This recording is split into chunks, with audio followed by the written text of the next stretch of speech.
अस्सलामु अलैकुम वरहमतुल्लाहि वबरकातुहू। अल्हम्दुलिल्लाह कफ़ा व सलामुन अला इबादिहिल लज़ीना इस्तफ़ा अम्मा बाद। मोहतरम नाज़रीन इकराम, आसान दर्स कुरान के अंदर 30वें यानी आखिरी पारे का 35वां रुकू है, जिसके अंदर सूरह नस्र सूरह नंबर 110 मुकम्मल है।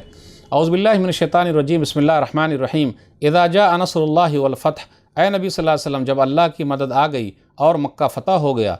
वराइतन नास यदखुलून फ़ी दीनिल्लाहि अफ़वाजा, और आप सल्लल्लाहु अलैहि वसल्लम लोगों को देख रहे हैं कि वो फ़ौज दर फ़ौज भारी तादाद में अल्लाह के दीन में दाखिल हो रहे हैं। फ़सब्बिह बिहम्दि रब्बिका वस्तग़फ़िर इन्नहु कान तव्वाबा, तो आप सल्लल्लाहु अलैहि वसल्लम अपने रब की तस्बीह यानी पाकी बयान कीजिए और उससे बख्शिश गुनाहों की माफ़ी मांगिए, बेशक वो बहुत तौबा कबूल करने वाला, बहुत माफ़ करने वाला है। सूरह नस्र सूरह नंबर 110, उतरने के एतबार से तरतीब नंबर 114।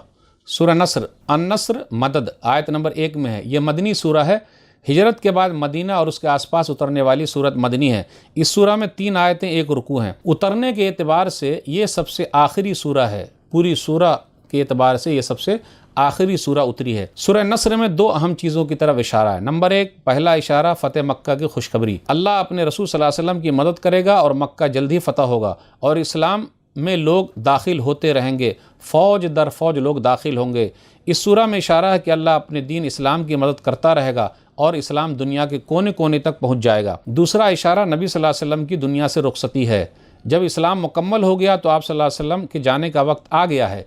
इस सूरह में नबी सल्लल्लाहु अलैहि वसल्लम के जाने की खबर है। इस सूरह के नाजिल होने के बाद नबी सल्लल्लाहु अलैहि वसल्लम हर नमाज में ये दुआ किया करते थे। सही बुखारी किताब तफसीरुल कुरान हदीस नंबर 4967, सुब्हानका रब्बना व बिहम्दिका अल्लाहुम्मा अग़फ़िरली, तेरी ज़ात पाक है अल्लाह, ए हमारे रब, तेरे ही लिए तारीफ़ है, अल्लाह मुझे माफ़ कर दे। एक और हदीस में गौर कीजिए, सही बुखारी किताब तफसीर हदीस नंबर 4970 कि एक मरतबा उमर बिन ख़त्ताब रज़ियल्लाहु तआला अन्हु ने लोगों से पूछा, इज़ा जाअ नस्रुल्लाहि वल फ़त्ह का क्या माना है? तो कुछ लोगों ने कहा हम अल्लाह की तारीफ़ करें, जो उनकी कैबिनेट में बैठे हुए थे।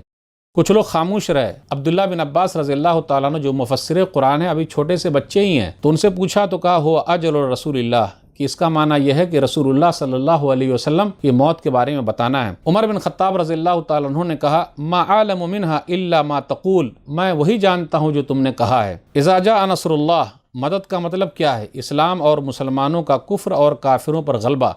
फ़तह से मुराद फ़तेह मक्का है, नबी सल्लल्लाहु अलैहि वसल्लम का शहर है। नबी सल्लल्लाहु अलैहि वसल्लम वहीं नबी बनाए गए हैं। काफिरों ने नबी सल्लल्लाहु अलैहि वसल्लम को हिजरत करने पर मजबूर कर दिया था। आप मक्का से मदीना चले गए थे।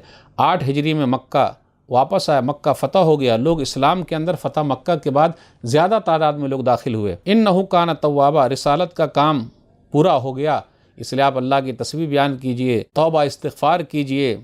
ज़िंदगी के आखिरी अय्याम में आदमी को चाहिए कि तस्बीह, सुभान अल्लाह, हम्द, अल्हम्दुलिल्लाह, इस्तिग़फ़ार का ख़ास विरत करे। तो नाज़रीन इकराम, आज के दर्स में बस इतना ही। अल्लाह से दुआ है कि अल्लाह ताला हम लोग कुरान करीम को पढ़ने, पढ़ाने, समझने, समझाने, अमल करने और लोगों तक पहुँचाने की तौफ़ीक़ दे। आमीन। वस्सलामु अलैकुम वरहमतुल्लाहि वबरकातुहू।